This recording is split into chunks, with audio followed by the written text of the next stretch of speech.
नमस्कार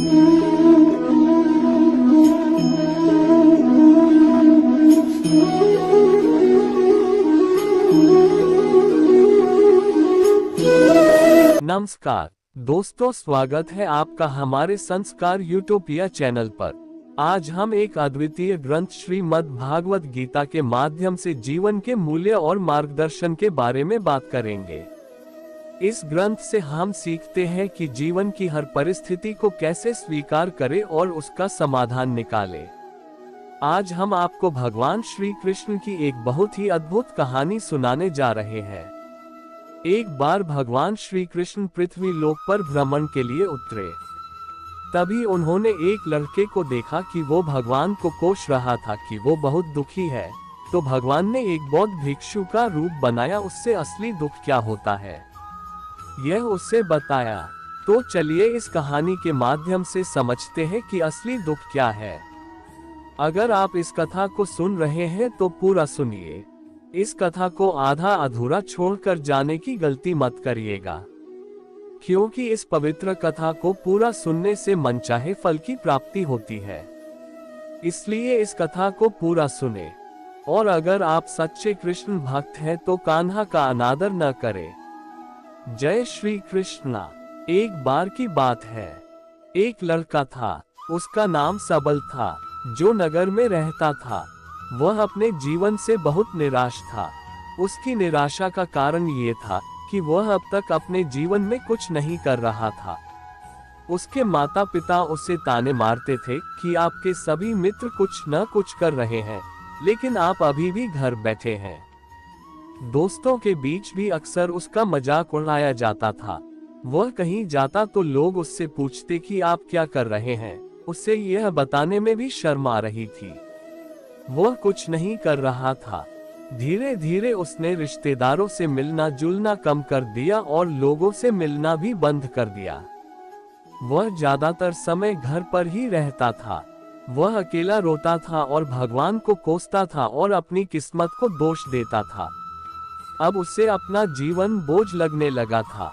कभी कभी वह सोचता कि कब वह कुछ करने के योग्य बनेगा, और फिर वह सोचता कि जिंदा रहने से अच्छा मर जाना है। एक दिन वह अपने नगर की एक गली से गुजर रहा था। तभी उसने देखा कि एक उपदेशक दुख और परेशानियों पर उपदेश दे रहा है। वह भी उसी भीड़ में सबसे पीछे बैठ गया और गुरु के प्रवचन सुनने लगा। उपदेशक कह रहा था, दुख एक शिक्षक की तरह है जो हमें जीवन की सच्चाई दिखाता है और हमें जीने का सही तरीका सिखाता है। आप चाहें तो जिंदगी जीना भी सीख सकते हैं। गुरुजी उपदेश दे रहे थे कि तुम चाहो तो कुछ भी हासिल कर सकते हो, और अगर चाहो तो एक कोने में बैठकर रो सकते हो। इन सभी बातों को सबल ध्यान से सुन रहा था, लेकिन उसे शिक्षक की यह बातें पसंद नहीं आई। उसने खड़े होकर कहा कि कुछ भी सिखाने से दुख दूर नहीं होता, इसमें केवल दर्द होता है। दुख की पीड़ा अनंत है, ऐसा लगता है कि इसके बाद कुछ होने वाला नहीं है। इससे कुछ भी फर्क नहीं पड़ता है, इसके सामने तो मौत भी छोटी लगती है। उपदेशक ने कहा, फिर तुम्हारा दुख क्या है? सबल ने उसके सामने अपनी सारी व्यथा सुनाई और पूछा, मेरे दुख का कोई उपाय है आपके पास? ये सुनकर शिक्षक मुस्कुराए और बोले, तुम उस दिन मेरे पास आओ जब आपके जीवन में वास्तविक दर्द हो। मैं आपकी समस्या का समाधान अवश्य करूंगा। ये कहकर गुरु वहां से चले गए। सबल ने सोचा, कहीं मेरा दुख नकली तो नहीं है? क्या मैं जिस दर्द से गुजर रहा हूँ वह नकली है? मेरा दुख कोई नहीं समझ सकता। जब माँ बाप नहीं समझते तो गुरु क्या समझेगा? अपने दुखों से व्यथित होकर सबल ने एक फैसला लिया कि अब वह कुछ करेगा। सबल ने एक छोटा व्यवसाय शुरू किया, पर उसे सफलता नहीं मिल रही थी। वह अपने व्यवसाय में लगा रहा और धीरे धीरे उसे सफलता मिलने लगी। फिर उसने गति पकड़ी और केवल 3 साल के अंदर ही वह एक बड़ा बिजनेसमैन बन गया। अब सबल के आसपास ऐसे कई लोग थे जो उसकी परवाह करते थे, जो उससे प्यार करते थे। अब उसके परिवार के सदस्य भी उसकी तारीफ करते नहीं थक रहे थे। दिन ब दिन उसके मित्रों की संख्या बढ़ती जा रही थी। अब वह अपनी जिंदगी से बहुत खुश था। उसके कुछ दोस्तों ने उसे सलाह दी कि जब आप एक बड़े बिजनेसमैन बनकर इतने खुश हो, तो सोचो आपको कितनी खुशी होगी अगर आप इस शहर और इस राज्य के सबसे बड़े बिजनेसमैन बन जाते हैं। कितने लोग आपसे जुड़ना चाहेंगे, आपकी कितनी बड़ी ख्याति होगी और स्वयं राजा भी आपसे दोस्ती करना चाहेंगे और जरूरत पड़ने पर ही आपसे पैसे उधार लेंगे। दोस्तों की यह बात सबल के मन में घर कर गई। अब वह और पैसे कमाने की कोशिश करने लगा, लेकिन उसे ये सब बहुत ही जल्दी चाहिए था। वह समय बर्बाद नहीं करना चाहता था। उनका अधिकांश समय इन चीजों को प्राप्त करने में लगने लगा, इसलिए वह ऐसे काम करने लगा जो सही नहीं थे। उसने बड़ा उधार लेना शुरू कर दिया, दोस्तों से पैसे उधार लेने लगा और अधिक मुनाफा कमाने के लालच में वह अपने माल में मिलावट करने लगा। उसने अन्य व्यापारियों के खिलाफ भी साजिश रची और उन्हें डराया धमकाया। जैसा उसके दोस्त कहते थे वैसा ही करता था। वह इन तरीकों से ज्यादा पैसा कमा रहा था, पर अब उसके जीवन में पहले जैसा चैन न था। उनके मन की शांति गायब हो गई थी और वह रात को सो नहीं पाता था। वह हंगामे में रहता था। वह सब कुछ पाकर भी उसे किसी चीज में सुख नहीं मिल रहा था। एक दिन सबल अपनी गाड़ी में कहीं जा रहा था। तभी रास्ते में उन्हें उपदेशक का आश्रम दिखाई दिया। वह रुका और गुरु के पास जाकर बोला, संत, आपने मुझे आपके पास आने के लिए कहा था जब मेरे जीवन में सच्चा दुख हो। अब मैं बहुत दुखी हूँ, मेरी नींद हराम हो गई है, मुझे कहीं भी शांति नहीं मिल रही है। इस प्रकार सबल ने अपनी सारी समस्याएं गुरु को बता दी। गुरु ने कहा, जब तुम पहली बार मुझसे मिलने आए थे तब भी तुम बहुत दुखी थे, आपने उस दर्द से क्या सीखा? सबल ने कहा कि सिर्फ सोचने और चिंता करने से कुछ नहीं होता। आपकी दृष्टि को सच करने के लिए ये कार्रवाई करता है। और सिर्फ काम करने से कुछ नहीं होता, परिणाम भी मिलना चाहिए।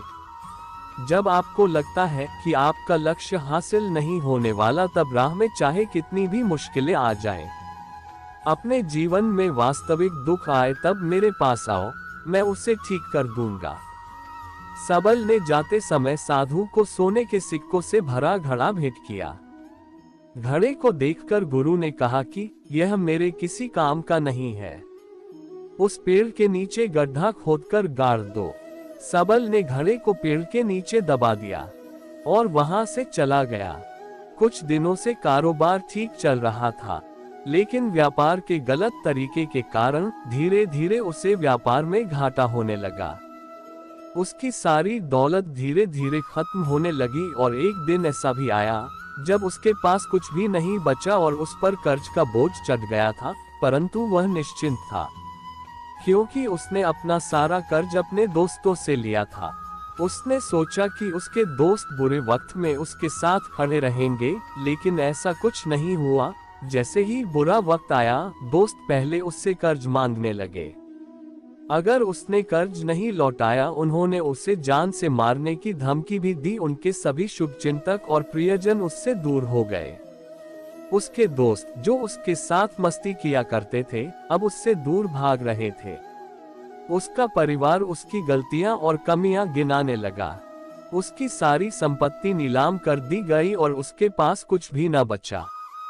जब उसने अपने पिता से मदद मांगी, पिता ने कहा कि मेरे पास थोड़ी सी संपत्ति है, मैं तुम्हारी माँ को क्या कहूँगा अगर मैं तुम्हें दे दूं? ये संपत्ति हमारा अंतिम उपाय है। सबल के मन में गहरा दुख छा गया। उसके आसपास कोई नहीं था जो उसके दुख को समझ सके, जो उसे संभाल सके। जनता के इस विश्वासघात के कारण वह अंदर से टूट चुका था। वह सोचने लगा कि अब जीने का क्या मतलब है, अब मौत ही मेरा सहारा है। वह आत्महत्या करने के लिए पहाड़ी पर जा रहा था, तब से उसे याद आया कि उस शिक्षक ने उससे कहा था, मेरे पास आओ जब तुम्हारे जीवन में वास्तविक दुख हो। सबल गुरु के पास गया और अपनी सारी व्यथा सुनाए। आंखों में आंसू लिए उसने कहा, हे गुरुजी, मेरे दुख दुख का निवारण कीजिए।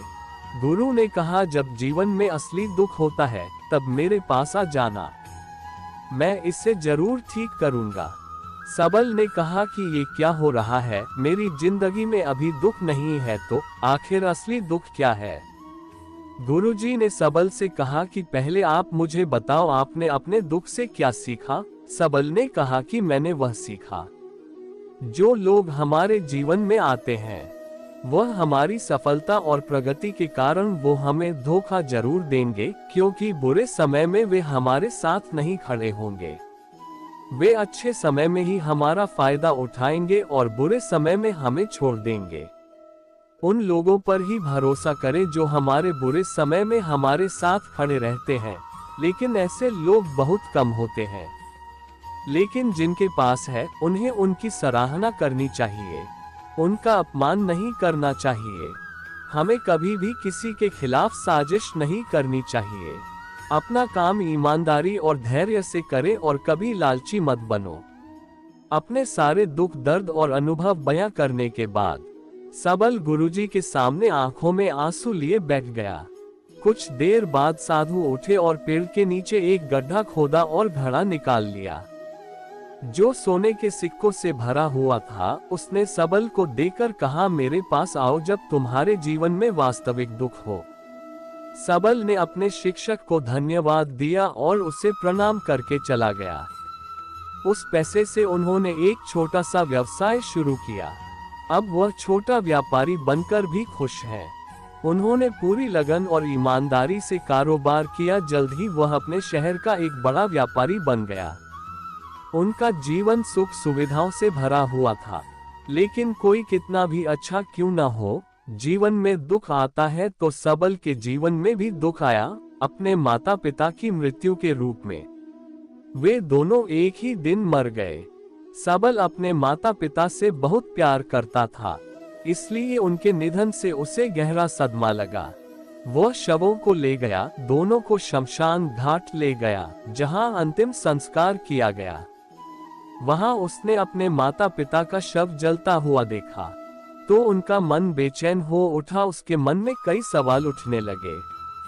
वह घर वापस आ गया।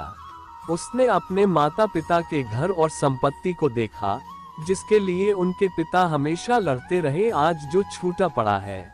जिन्होंने इसकी देखभाल की, इसके लिए लड़ने वाले इस दुनिया से चले गए। उसके पिता ने जो कुछ कमाया वह सब यहीं रह गया। एक दिन पहले तक उसके पिता मारपीट करते थे किसी के साथ उसकी संपत्ति के लिए। आज वो खुद इस दुनिया से चले गए। उसका मन ऐसे अनेक विचारों के बवंडर में था। वह अंदर से अकेला और डरा हुआ महसूस कर रहा था। वह खाली महसूस कर रहा था, इसलिए वह गुरु के पास गया। उसे देखकर गुरु जी ने कहा, क्या जीवन में कोई दुख है? सबल ने कहा, वैसे तो जीवन में कोई दुख नहीं है, सब कुछ अच्छा चल रहा है, लेकिन आज मेरे माता पिता का देहांत हो गया है। मैं इस घटना से बेहद दुखी और परेशान हूँ। गुरु जी ने कहा, इसमें दुखी होने की क्या बात है? एक दिन सबके अपनों को मरना है, कोई न कभी जिया है और न कभी रहेगा। एक दिन तुझे भी मरना है, शायद तुम कल ही मर जाओगे या आज भी मर सकते हो। सबल ने कहा, क्या कह रहे हो गुरुजी? मैं भी मर जाऊंगा, लेकिन मैं अभी जवान हूँ।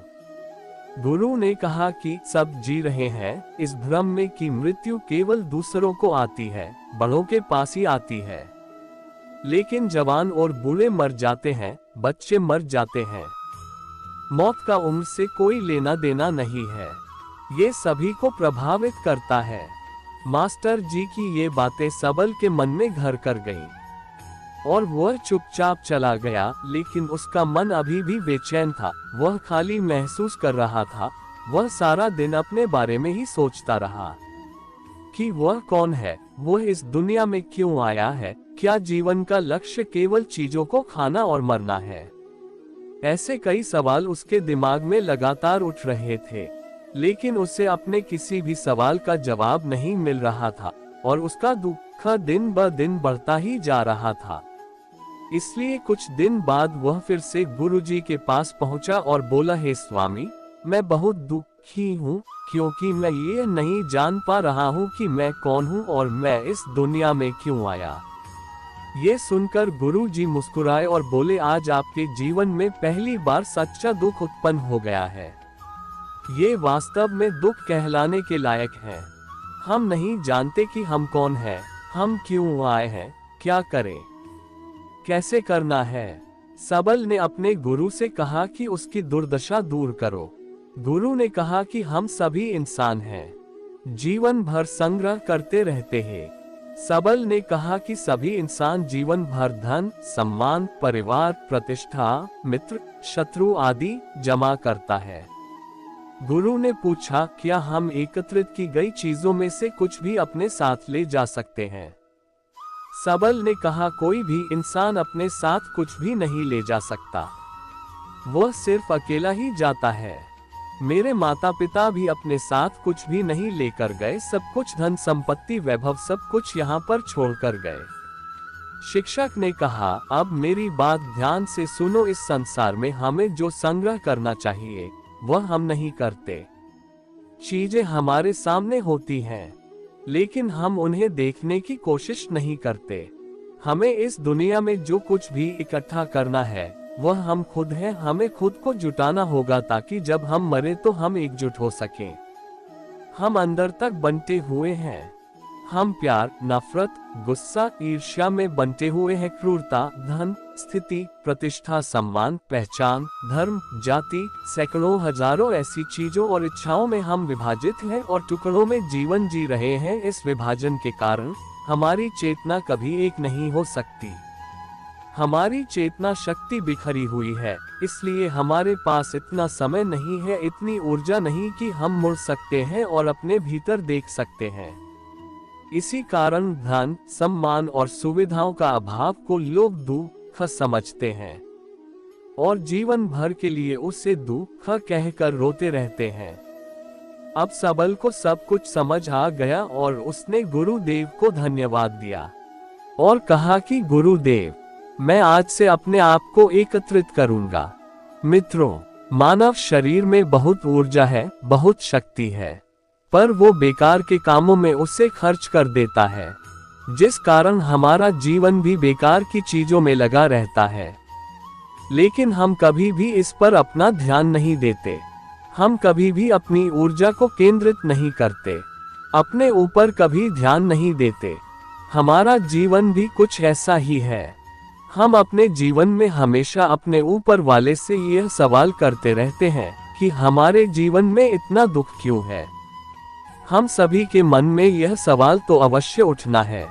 तो इसका जवाब है कि वही ईश्वर यह चाहता है कि हम अपने जीवन के अंतिम दुख तक पहुंच सके, उसे गहराई तक पहुंच सके, जहां पर हमें ये पता चल सके कि हमने अभी तक अपने आप को नहीं जाना, अपने आप को नहीं पहचाना। मानव शरीर में जो ऊर्जा है, जो शक्ति है, उसको अभी तक नहीं पहचाना।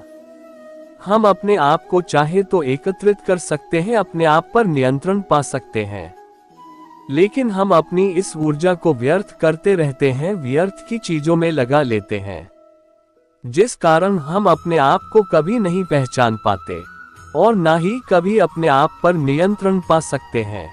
लेकिन अगर आप खुद को जानना चाहते हैं, पहचान चाहते हैं, तो पहले खुद को एकत्रित करना होगा, अर्थात ध्यान लगाना होगा। ध्यान से ही आप अपने उन दुखों का समाधान कर सकते हैं। मित्रों, आज की वीडियो में इतना ही। अगर आप इस ग्रंथ से जुड़ा रहना चाहते हैं तो मेरे चैनल को सब्सक्राइब करें और वीडियो को लाइक करें। धन्यवाद। मिलते हैं अगली वीडियो में। जय श्री कृष्णा।